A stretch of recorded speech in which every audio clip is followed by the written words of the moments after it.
So there's this strange and wonderful scene that plays out in the Gospels after Easter morning. We're so used to focusing on that quaint scene, the women who go to the tomb early in the morning and the stone is rolled away and an angel and Jesus is alive again, and maybe he's out in the loose or he shows up again and reveals himself to Mary. But the rest of that day is complicated. Because even though the reports have gone out to all of Jesus' inner circle that he's alive again, they are afraid and have locked themselves in a room, probably the same room they had been borrowing to celebrate the Passover in. They're shut inside this house somewhere in Jerusalem, waiting for all the danger to blow over. They had just seen what had happened to Jesus, to their teacher and their rabbi, the way he was arrested and abused and tortured by the Romans and then put to death. They don't want the same thing to happen to them. They are locked inside, even though they've heard the reports, and at least some of them have gone to the site of the tomb itself, seen the stone rolled away, no body there, the linen wrappings lying there, no Jesus, right? So Jesus comes to them inside the locked doors. Within, he just appears there in their midst and convinces them he's alive again. He announces to them peace and shows them he really is alive. Well, for whatever reason, one of that group, a guy named Thomas, isn't there. I wish we knew what had been going on for Thomas, where he had been, what else he'd been doing. Maybe he's running errands, maybe he's keeping a low profile by himself, thinks if he's separated from the rest of the group he'll be less conspicuous, maybe he has relatives he's hiding out with, who knows. He's not there in any case. And when the other disciples say to him, hey, we've seen the Lord, he really is alive, the rumors from the tomb, they were true, he really is alive, he came and he appeared to us. And Thomas, God love him, Thomas says maybe the most honest thing in that whole scene so far. He says, this sounds too much for me to believe. This is too good to be true. Unless I see it with my own hands, unless I can put my fingers in the nail marks and my hand in the side where the spear went, I can't believe. I want to believe you guys, but I just can't, right? Now, importantly, Jesus shows up again the very next week, and this time Thomas is there. And is not mad or upset or scowling at Thomas, doesn't say, you're out of the club, you're no longer a member of my disciples, you're not a part of the church because you didn't believe when somebody told you. He shows up and just says, Thomas, you apparently need to see. You need to put your hands in my side and put your hands in the nail marks. Go ahead, put your hands there, believe. You don't have to doubt anymore, you can believe. And Thomas, overjoyed and dumbfounded at the same time, puts his hands in the nail marks and exclaims, my Lord and my God. Now, for a lot of my life, I just kind of glossed over that and sort of made Thomas out to be the villain of the story, or the bad example. At least Thomas is the one who doubts and he doesn't believe well enough, and then he sees Jesus and now he believes, end of story. But that's a strange phrase, my Lord and my God, to say. I mean, the central question seemed to be at first, was Jesus alive again? Dead Jesus versus resurrected Jesus. Nobody was talking about, do you believe Jesus is God? Do you believe Jesus is Lord? That's a strange thing. Jesus appears and Thomas sees him, sees he's alive, and doesn't just say, okay, now I believe that you are risen. He doesn't just say, now I believe you're the same Jesus who had been on the cross. You're my friend and teacher Jesus. I believe that you're him, or I believe you're alive. He blurts out, my Lord and my God. This is probably one of the strongest claims of faith in the whole of the New Testament, certainly in the Gospels, when the disciples are regularly pretty thick-headed in not understanding who Jesus is or what he's really about. But I think there's more going on. I think I missed it for much of my life.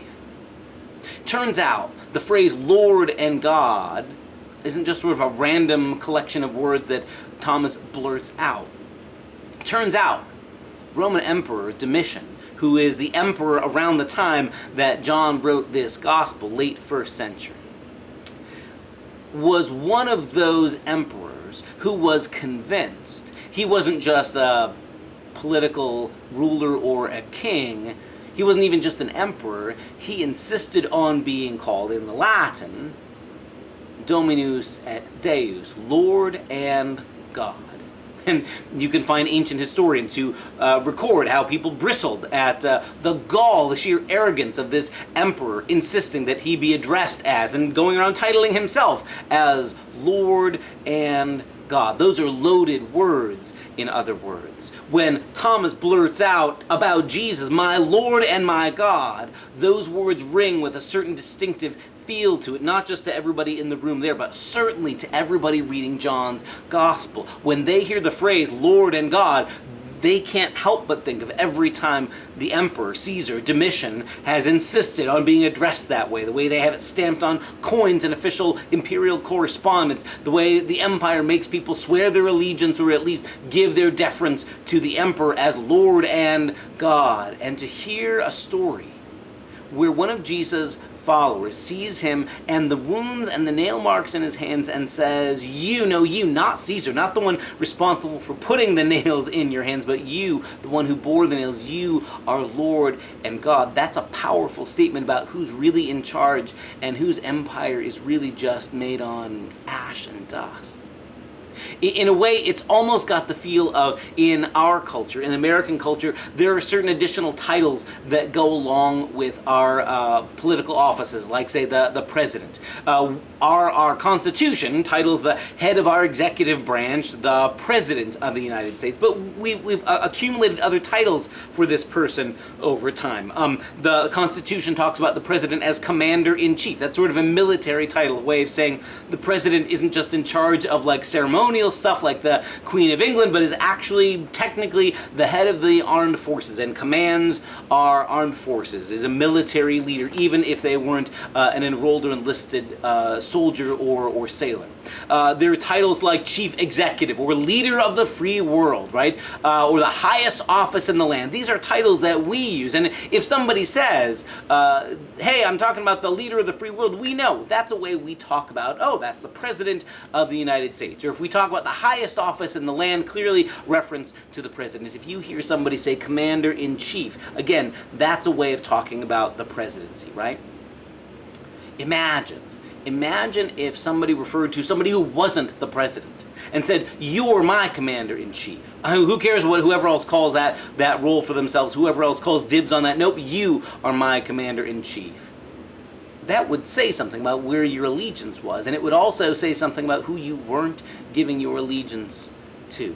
When Thomas sees the risen Jesus and cries out, my Lord and my God, he's not just saying, I believe that Jesus was dead and is alive again. He's also saying, because of this resurrection, it's now evidence Jesus really is Lord of all creation in a way that Caesar can only pretend to be. And that Caesar's way, whether it's Caesar Augustus, Tiberius, Domitian, or any of them, all they can do is bluster and pretend. And Jesus' way of reigning and ruling over the universe turns out really to be God's way after all. And that's, I think, the other crucial thing about this story and about what the resurrection means.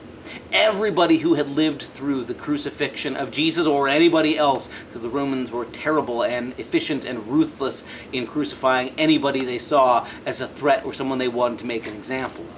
Anyone who'd seen that would have said, the people who are doing the crucifying, they are the winners. They have the power. They are wielding their ability to torture and threaten people with violence to make everybody else afraid of them. If you're the one doing the crucifying, you must be the boss. You must be the one running the show. You must be the true rulers of the world if you're the ones crucifying others. You clearly are the winners, the victors, the champions, because you're the one killing your enemies.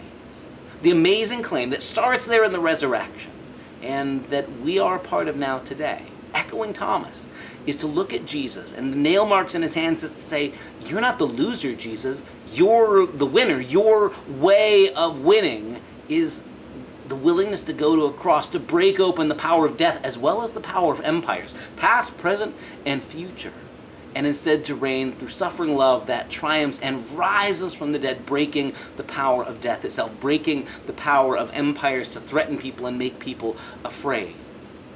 When Thomas cries out, my Lord and my God, he's saying more than just, now I believe you're alive again. He's saying, you're alive and You really are ruler of the universe. Your way of reigning, your kind of kingdom that looks like a cross and suffering love, that really is God's way of reigning and ruling in the universe. Caesar is a fraud. Caesar is a liar. Caesar is a lot of hot air and a lot of threatening, but in the end, he's not really Lord and God after all.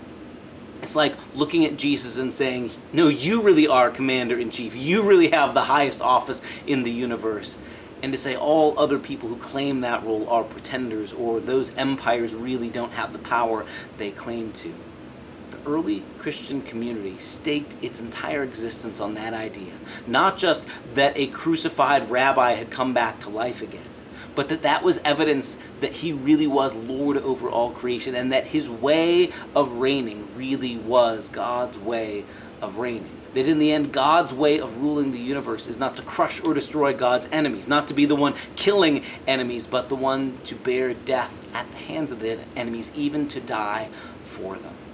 That's the amazing news and the amazing upside-down kind of community we're brought into as the followers of Jesus. It takes all the old expectations of how kings and power and empires work and turns them upside down.